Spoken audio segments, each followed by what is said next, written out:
Hello students. पिछली दो कक्षाओं में हमने वसा लिपिड्स वाले चैप्टर में ये जाना कि वसा क्या होती है, इसका संगठन क्या होता है, वसीय अम्ल क्या होते हैं, लिपिड्स का वर्गीकरण कैसे किया जाता है, लिपिड्स के कार्य क्या होते हैं और इनके स्रोत क्या क्या हो सकते हैं। इसी चैप्टर का शेष भाग आज के वीडियो में हम कवर करेंगे।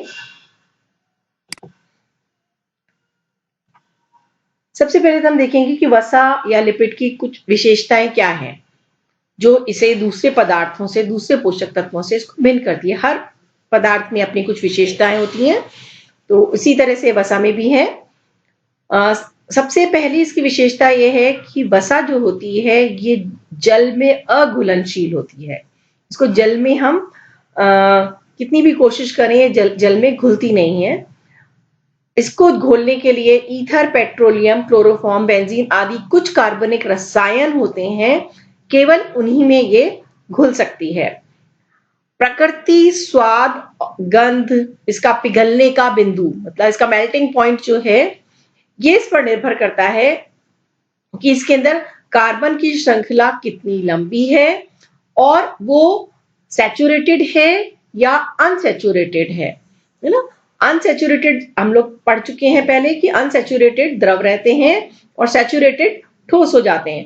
तो ये सब चीजें मिलके किसी भी चीज की कोई भी जो वसीय पदार्थ है उसकी स्वाद कैसा होगा, गंध का होगा, इसके ऊपर निर्भर करता है कि कार्बन की श्रृंखला कितनी लंबी है और वो संतृप्त कितनी है और कितनी असंतृप्त है।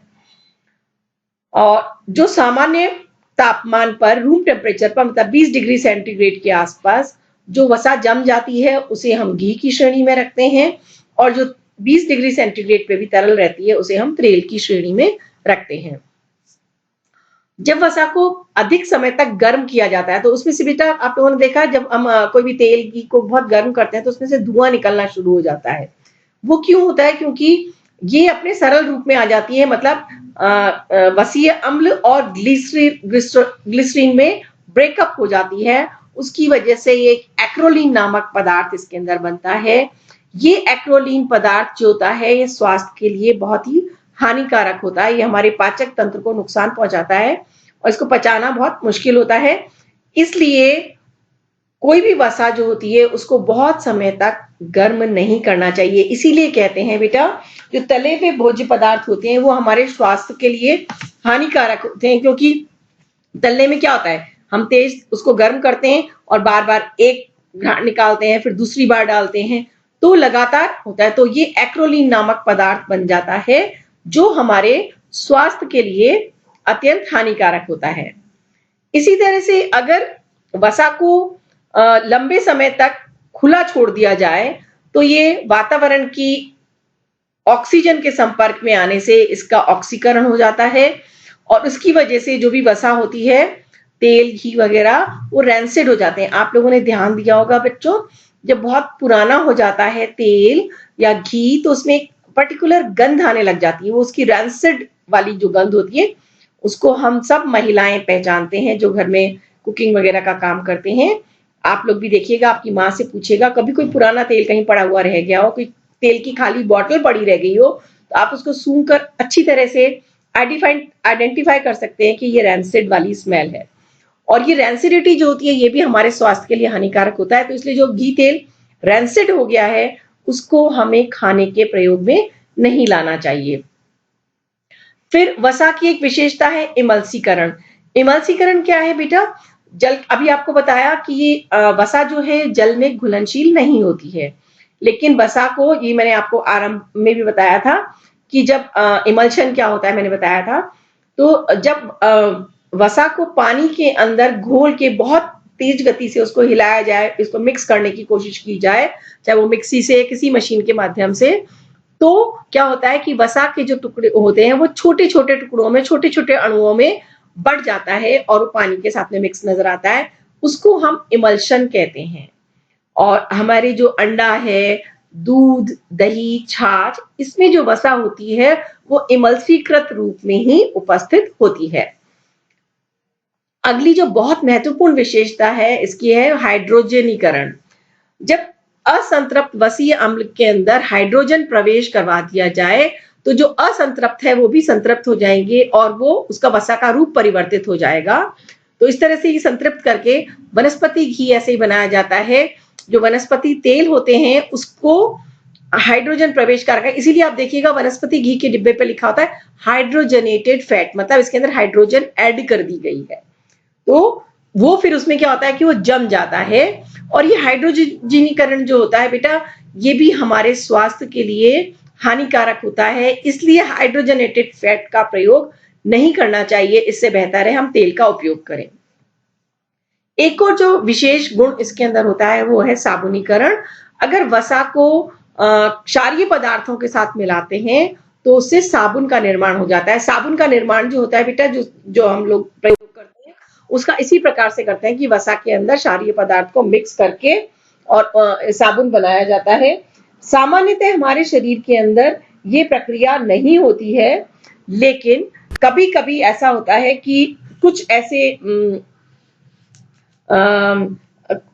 होते हैं कि हमारी आंत के अंदर जब पाचन का माध्यम क्षारीय होता है और अगर वहां पर स्वतंत्र वसीय अम्ल कैल्शियम लवण की उपस्थिति हो तो ये क्षार के साथ क्रिया करके साबुन बना सकते हैं, पर यह साबुन मल के साथ बाहर निकल जाता है और ये एक रोग की अवस्था होती है ना। ये रोग की अवस्था में ऐसा होता है, सामान्य अवस्था में नहीं होता है।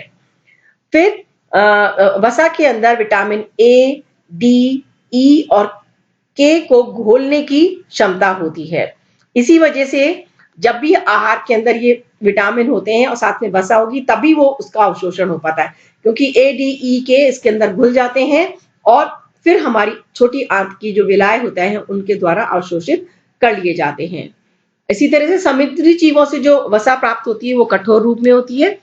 वनस्पति वसा में नारियल तेल एकमात्र ऐसा है जो कि बहुत जल्दी ठोस हो जाता है। इसका कारण यह है कि इसके जो फैटी एसिड्स होते हैं, इसके अंदर जो फैटी एसिड होता है वो उसका मेल्टिंग पॉइंट मतलब उसका पिघलने का बिंदु काफी अधिक होता है, इसलिए ये ठोस रूप में रहता है। और इसमें 90% संतृप्त वसा होती है, लेकिन ये एक विशेष प्रकार की वसा होती है जो हमारे शरीर के लिए फायदेमंद होती है। अब वसा की हमें प्रतिदिन कितनी आवश्यकता होती है, तो ये जानने के लिए देखिए कुछ बिंदु में मैंने आपको लिखकर बताए हैं। सामान्यतः हमारी जो आहार होता है उसका 30% हिस्सा कैलोरी का, जो ऊर्जा का 30% हिस्सा हमें वसा से लेना चाहिए। इस 30% में भी कुल कैलोरी का 7 से 10% संतृप्त वसा से होना चाहिए, 10 से 15% मोनो अनसैचुरेटेड से होना चाहिए और 10% के करीब पॉली अनसैचुरेटेड फैटी एसिड से होना चाहिए। मतलब जो अपना 30 है उसमें से हम 1/3 तीनों रूप का प्रयोग कर सकते हैं। सैचुरेटेड हो गया अपना घी, मोनो अनसैचुरेटेड में कुछ तेल आएंगे और पॉली अनसैचुरेटेड में कुछ अन्य तेल आएंगे, है ना। तो जैसे आपको ध्यान हो तो मूंगफली और सरसों का तेल जो है मोनो अनसैचुरेटेड है, जबकि ये करडी और सूरजमुखी के तेल वगैरह जो होते हैं ये पॉली अनसैचुरेटेड फैटी एसिड होते हैं। तो सबका प्रयोग करना चाहिए। शरीर में जब कोलेस्ट्रॉल ज्यादा होती है तो हमारे स्वास्थ्य के लिए बहुत हानिकारक होती है, लेकिन कुछ मात्रा में कोलेस्ट्रॉल हमारे उसमें होना आवश्यक है हमारे शरीर के अंदर, क्योंकि कोलेस्ट्रॉल बहुत सी शारीरिक क्रियाओं के लिए जिम्मेदार है। जैसे सेक्स और स्टेरॉइड हार्मोन का ये महत्वपूर्ण घटक है। ये हमारे कोशिका की झिल्ली का निर्माण करता है, तो ये उसकी संरचना बनी रहे उसके लिए आवश्यक है। इसके अलावा कोलेस्ट्रॉल माइलिन आवरण जो तंत्रिका के ऊपर होता है, तंत्रिकाएं बेटा, तंत्रिकाएं होती हैं जो हमारे मस्तिष्क से हमारे शरीर के विभिन्न अंगों को आवेग ले जाती हैं। जैसे इलेक्ट्रिक करंट फ्लो होता है तारों के माध्यम से, ऐसे नर्व्स के माध्यम से हमारे मस्तिष्क के आवेग हमारे शरीर के विभिन्न अंगों तक पहुंचते हैं और विभिन्न अंगों से हमारे मस्तिष्क तक पहुंचते हैं। जैसे हम अपने हाथ की गति कर रहे हैं, हम बैठ रहे हैं, हम चल रहे हैं, जो भी कुछ गति वगैरह कर रहे हैं, तो इसके लिए मस्तिष्क आदेश देता है, तभी हम गति कर पाते हैं। ठीक है ना। तो ये तंत्रिकाएं जो होती हैं बेटा, ये तार समझ लो, इनके ऊपर एक आवरण होता है, उस आवरण को माइलिन आवरण कहते हैं।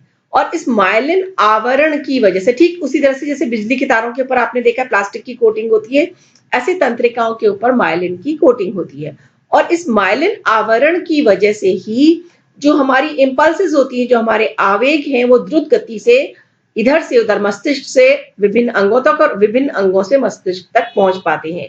अगर माइलिन आवरण नष्ट हो जाता है तो व्यक्ति की गत्यात्मक क्रियाएं बाधित हो जाती हैं। ये बहुत महत्वपूर्ण होता है और वो भी कोलेस्ट्रॉल से बना हुआ है। तो कोलेस्ट्रॉल हमारे शरीर के लिए है। लेकिन सबसे ज्यादा अच्छी बात इसमें यह है कि हमारे शरीर को जितने कोलेस्ट्रॉल की आवश्यकता है उसमें से 80% हमारा लिवर ही बना लेता है और शेष भाग भोजन से आ जाता है। तो प्रतिदिन जो हमारी दैनिक खपत है वो 200 मिलीग्राम, 200 मिलीग्राम कितना मिलीग्राम में है, ग्राम नहीं है बच्चों, ध्यान रखना। 200 मिलीग्राम जो है मतलब 2 ग्राम हो गया, तो उससे अधिक नहीं होना चाहिए।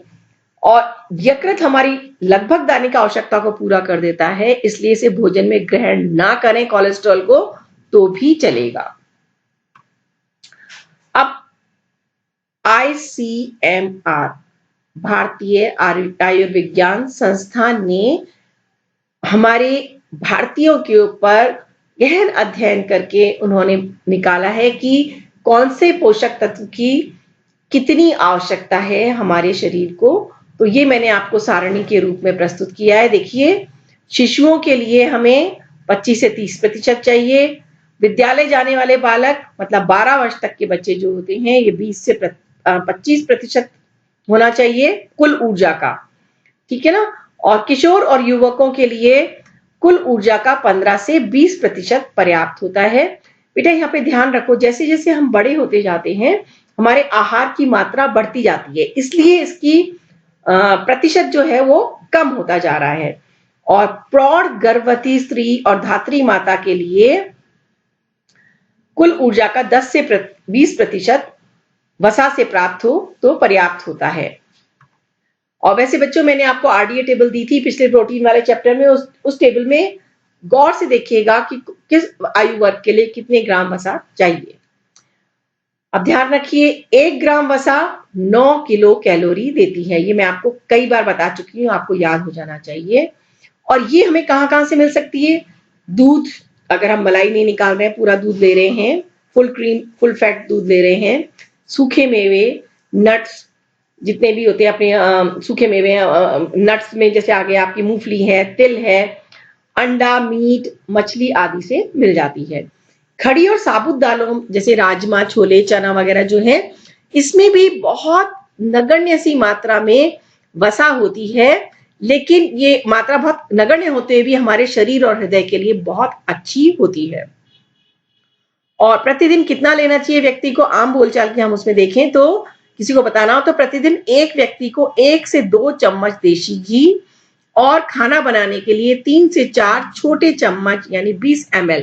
तो मतलब अगर आप मान लो कि एक व्यक्ति को 4 ml चाहिए तो 4 छोटे चम्मच नाप कर एक कटोरी में डाल दीजिए। आपके घर के अंदर जितने भी मेंबर्स हैं प्रत्येक के हिसाब से 4 चम्मच ऐड कर दीजिए। 4 मेंबर्स है तो 16 चम्मच आप एक कटोरी में कर लीजिए और पूरा दिन भर का आहार केवल उसी तेल से बनाइए। बेटा हम राजस्थानियों के साथ थोड़ी सी प्रॉब्लम है कि हम लोग बहुत ज्यादा वसा का इस्तेमाल करते हैं, घी भी हम प्रचुर मात्रा में खाते हैं और तेल भी। हम सब्जी में जब तक अच्छी तरह तेल तैरता हुआ नजर नहीं आता तो आनंद नहीं आता, तो वो हमारे लिए अच्छा नहीं है। तो आप लोग आप जो सीख रहे हैं उसका घर में भी प्रयोग कीजिएगा। बच्चों मुझे अभी भी याद है जब मैं द्वितीय वर्ष में पढ़ रही थी BSc होम साइंस में, मेरे को हमारी मैम ने पहली बार बताया था कि हाइड्रोजनेटेड फैट या वनस्पति घी कितना नुकसानदायक होता है, और मैंने अपने घर में जाके ऐलान कर दिया था कि अब हमारे घर के अंदर वनस्पति घी नहीं आएगा। हालांकि इसके लिए मुझे अपनी माँ को थोड़ा सा धीरे धीरे चेंज करना पड़ा, लेकिन हम भाई बहनों ने तुरंत कर दिया कि हम कोई नहीं खाएंगे, तो माँ ने अपने आप हथियार डाल दी। तो आपको ये मैं क्यों बता रही हूँ कि बेटा जो भी कुछ पढ़ रहे हो उसको अगर आपने अपने जीवन में नहीं उतारा तो पढ़ाई व्यर्थ है। पढ़ाई का अर्थ केवल ये नहीं है कि पढ़े लिखे और केवल किताबों में लिख दिया, आंसर लिख कर आ गए, नहीं, उसको जीवन में भी उतारिए। तो आपको मैं बता रही हूँ 4 छोटे चम्मच आप नाप लीजिए प्रति व्यक्ति के हिसाब से और पूरे दिन भर का आहार उसी से बनाइए। और तले हुए भोज्य के जरिए आवश्यकता से बहुत ज्यादा मतलब तला हुआ पदार्थ जो होता है वो हमारे शरीर के लिए अच्छा नहीं है। बहुत ज्यादा वसा हमारे शरीर के अंदर चली जाती है। वसा प्रयोग करते समय ध्यान रखने योग्य बातें ये हैं कि हमें एक ही प्रकार के तेल घी का इस्तेमाल नहीं करना चाहिए, विभिन्न प्रकार के तेलों का इस्तेमाल करना चाहिए। जैसे अपन लोग ये क्या कहते हैं, अपना मूंगफली और सरसों का तेल हमारे घर में बहुत प्रयोग होता है। इसके साथ में अगर हम सूरजमुखी का तेल, करड़ी का तेल आजकल मार्केट में सब उपलब्ध है, वो भी यूज करें तो किसी दिन एक सब्जी एक में बना ली, दूसरी सब्जी दूसरे में बना ली, या पराठे एक में बना लिए और सब्जी दूसरे से बना ली। विभिन्न प्रकार के तेल, कम से कम 2-3 प्रकार के तेलों हमको मिक्स करके यूज करना चाहिए। मिक्स से मतलब अलग-अलग व्यंजन अलग-अलग उससे बना लें। दिन में करीब 15-20 ग्राम खाना पकाने का तेल ही प्रयोग करना चाहिए और शेष जरूरत मैंने आपको जैसे बताया अनाज, दाल, सब्जियों से पूरी हो जाती है। अभी सर्दियों के अंदर मूंगफली और तिल जो होता है ये भी तेल का बहुत अच्छा सोर्स है और हेल्दी वाला तेल है। इसके अलावा बादाम, काजू वगैरह ड्राई फ्रूट्स जो हैं, पनीर और क्रीम में भी काफी मात्रा में वसा होती है। और वसा वाले वनस्पति तेल में बने हुए जो पकवान को क्योंकि बार बार गर्म करा जाता है, जो हलवाइयों के बनता है, बार बार बन रहा है, एक एक तेल का प्रयोग होना चाहिए होता है, वो हमारे लिए बहुत नुकसानदेह होता है। और अच्छी सेहत के लिए तलने वाली विधि का प्रयोग कम करना चाहिए और दूसरी विधियों का प्रयोग स्टीम करना, बेक करना, रोस्ट करना, ये सब सूखी उसमें करना, बेक करना, ये हम प्रयोग कर सकते हैं। ये हम प्रैक्टिकल क्लास में प्रयोग करके देखेंगे। अब हम देखेंगे कि अगर किसी व्यक्ति के आहार में वसा की कमी हो जाए तो क्या होता है। तो देखो वसा 2 प्रकार की बताई मैंने आपको, संतृप्त और असंतृप्त। अगर संतृप्त वसा अगर हमारे आहार में नहीं है, मतलब अगर हम घी, मक्खन का प्रयोग नहीं भी कर रहे हैं तो भी उससे कोई हानि नहीं होगी। क्यों? क्योंकि ऐसी वसा के अंदर अनावश्यक वसीय अम्ल अधिक होते हैं। लेकिन जो असंतृप्त वसा होती है उसकी कमी से हमारे शरीर में जो हमारे लिए शरीर के लिए आवश्यक वसीय अम्ल हैं हमें वो प्राप्त नहीं होंगे और इसके अलावा हमारे जो विटामिन वगैरह हैं वो सब भी हमें प्राप्त नहीं हो पाएंगे। इसकी वजह से प्रजनन अंग ठीक प्रकार से काम नहीं कर पाएगा क्योंकि हार्मोन का निर्माण नहीं होगा और त्वचा की बीमारी भी हो सकती है। त्वचा की बीमारी डर्मेटाइटिस, बेटा ध्यान रखो डर्मा वर्ड जो है जब भी कहीं आ जाए तो समझ लेना अपनी स्किन या त्वचा से रिलेटेड है। अंग्रेजी के कुछ शब्दों को सीखिए क्योंकि ये आम बोलचाल में बहुत प्रयोग होते हैं। और अगर वसीय अम्ल की बहुत ज्यादा कमी हो जाती है तो व्यक्ति को फ्राइनोडर्मा हो जाता है। अब देखो फिर डर्मा शब्द आ गया तो मतलब त्वचा से रिलेटेड है।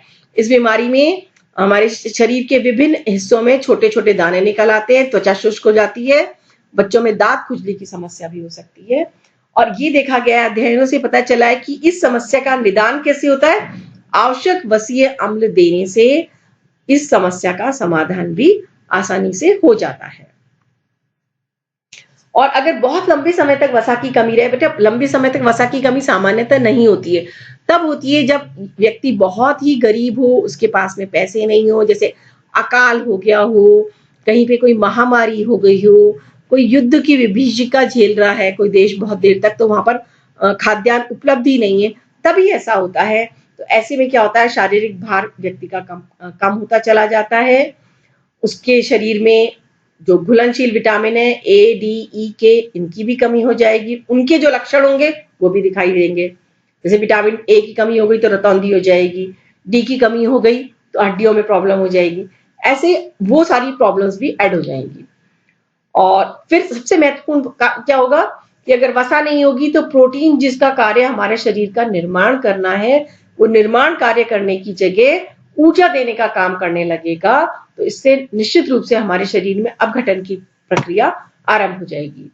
इसके अलावा हमारा पाचन तंत्र भी प्रभावित होता है क्योंकि मैंने आपको बताया था कि हमारी जो पाचक नाल है उसका स्नेहन करने का कार्य वसा करती है। तो अगर ये नहीं होगा तो व्यक्ति को कब्ज रहने लगेगी और उसकी आंतों के अंदर, पाचक नाल के अंदर भोजन की जो स्वाभाविक गति होती है वो मंद पड़ जाती है। और बहुत ही अधिक हो जाए तो उसकी त्वचा के नीचे से भी वो सारा नजर आ जाएगा, तो व्यक्ति हड्डियों का ढांचा मात्र रह जाता है। लेकिन सामान्यतः वसा की कमी कम दिखाई देती है। अब देखो वसा अधिक हो जाए, जो कि आजकल बहुत ही प्रचलित है, लोग मोटे बहुत हो रहे हैं, हमारा लाइफस्टाइल चेंज होता जा रहा है, तो उसकी वजह से क्या होता है बेटा, मोटापा बढ़ता है। मोटापा बढ़ेगा तो मोटापे की वजह से जो और रोग हैं सारे शरीर में वो भी बढ़ने लग जाएंगे। जैसे बीपी हाई होना है, सांस फूलना है, शरीर की क्रियाशीलता कम हो जाना है, व्यक्ति कुछ काम सुस्त हो जाता है। तो वो सारी समस्याएं जो मोटापा बढ़ने के साथ हैं वो इसके साथ हो जाएंगी। व्यक्ति को ज्यादा अगर आहार में होगा तो मधुमेह होने की संभावना भी बहुत ज्यादा हो जाती है। मधुमेह में क्या होता है बेटा, डायबिटीज रोग में क्या होता है कि हमारे रक्त के अंदर शर्करा का स्तर बढ़ने लग जाता है। जब भी हमारी रक्त के अंदर शर्करा होती है तो ये शर्करा का जैसे ही स्तर बढ़ता है, एक्स्ट्रा जो शर्करा होती है उसको ग्लूकोज रूप में होती है, ग्लूकोज की जगह उसको ग्लाइकोजन में कन्वर्ट कर देता है कौन, लिवर। अब अगर हमारे शरीर के अंदर वसा ज्यादा होगी तो लिवर के ऊपर भी वसा का जमाव हो जाता है और लिवर अपना कार्य सही ढंग से नहीं कर पाएगा और वो ग्लूकोज को ग्लाइकोजन में कन्वर्ट नहीं कर पाएगा और व्यक्ति को मधुमेह रोग हो जाएगा। इसी तरह से हमारे अग्न्याशय से इंसुलिन हार्मोन निकलता है जो इस प्रक्रिया को नियंत्रित करता है, उसका भी श्रवण सही नहीं हो पाता क्योंकि सब अंगों के ऊपर वसा की परत जमने लग जाती है। सबसे महत्वपूर्ण है बेटा, जब वसा अधिक होती है तो हमारे शरीर में रक्त में कोलेस्ट्रॉल का स्तर जब बढ़ जाता है तो देखो बच्चों, मैंने आप लोगों को यहाँ पर ये चित्र के माध्यम से दिखाया है। ये तो है बेटा सामान्य रक्त नलिका जिसमें सामान्य ढंग से होता है, और दूसरी ये जब अधिक वसा खाने से जो ग्रीन ग्रीन कलर की छोटी छोटी कोशिकाएं दिख रही है ये वसा कोशिकाएं हैं। तो वसा कोशिकाओं का जब जमावड़ा हो जाता है, कोलेस्ट्रॉल बढ़ जाता है, तो ये हमारी रक्त वाहिका के ऊपर दबाव डाल के उसको संकरा कर देता है और धीरे धीरे ये अवरुद्ध भी हो सकती है। जिस दिन ये पूरी अवरुद्ध हो जाएगी व्यक्ति को हार्ट अटैक आ जाएगा, है ना। तो इस रोग को कहते हैं एथेरोस्क्लेरोसिस, मतलब हमारी रक्त नलिकाओं के अंदर वसा का जमाव होना। और इसके अलावा हमारे गुर्दों के ऊपर किडनी जो होती हैं हमारी, जो हमारे शरीर से विषाक्त पदार्थों को छान कर बाहर निकालने का, अलग करने का कार्य करती हैं, वो भी जब वसा की अधिकता हो जाती है तो वो भी अपना कार्य सुचारू रूप से नहीं कर पाती है और फिल्ट्रेशन का काम नहीं कर पाती है और हमारे शरीर के अंदर विषैले पदार्थ बढ़ने लग जाते हैं जो हमारे शरीर को हर तरह से नुकसान करते हैं। तो बच्चों, यहाँ पर आपका वसा वाला चैप्टर कंप्लीट हो गया है और ये अंत में मैंने आपको इसको एंड करते समय जो देखिए जो आकर्षक भोजन जो अपने को दिखता है, पोटैटो चिप्स और बर्गर एंड तले भुने पकौड़े और आइसक्रीम, ये सब चीजें हमारे लिए हानिकारक हैं, इसलिए इसके ऊपर मैंने क्रॉस लगा दिया है। इस चित्र को ध्यान रखिए कि ये सब चीजें बहुत हानिकारक है, कभी कभार लेना ठीक है लेकिन रेगुलर इनका प्रयोग नहीं करना चाहिए। और बच्चों, आप लोग ये वीडियो देखिए, समझिए, मैं जो पीडीएफ नोट्स भेज रही हूँ उनको पढ़िए। फिर आपको कोई भी कठिनाई होती है तो आप मेरे व्हाट्सएप नंबर पर मैसेज भेजकर आप मुझे अपनी समस्या बता सकते हैं।